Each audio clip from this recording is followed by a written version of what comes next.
guys asked the question, and so I felt obligated to give you an answer.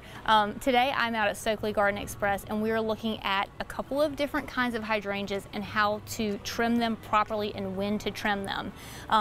Like I said, these are two of the most popular. So this is the Mophead Hydrangea or the big leaf hydrangea. It's a pretty standard, typical variety. You'll see them in a range. In our area, they're pretty much always blue. Even if you buy them pink, they're gonna turn blue.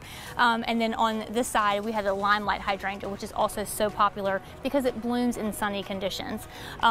So they both bloom on very different types of wood. The Mophead Hydrangea blooms on what's called old wood, and what that means is that's the last year's growth and then it blooms on that.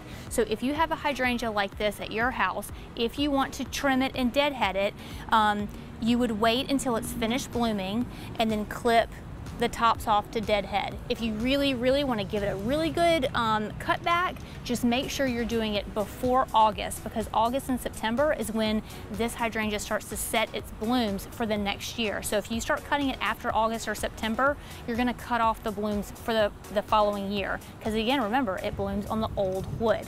So in the spring, the old wood would be what it was growing back in August and September. I hope that makes sense. So just make sure if you have this type of hydrangea, you're deadheading it. If you want to give it a big cut, you can do that before August.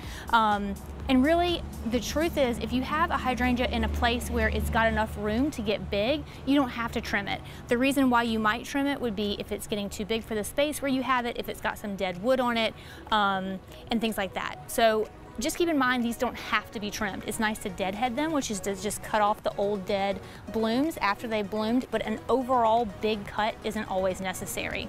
All right, let's talk about the limelight hydrangea. These are different in how you might maintain them and trim them because they bloom on new wood. So these you can trim back almost at any time. And then also these can be deadheaded also. So these overall are easier and less finicky to maintain. But again, just like the Mophead or the big leaf, you don't have to trim them. If they are in a spot where they can just go wild and grow to their natural size, deadheading is all you have to do.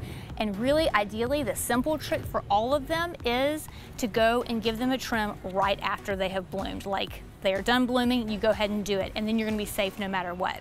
So y'all keep those questions coming. I love answering the questions and things that you guys really wanna know about. So if you have any more questions, comment below, and we'll see if we can do more videos that cater to your questions.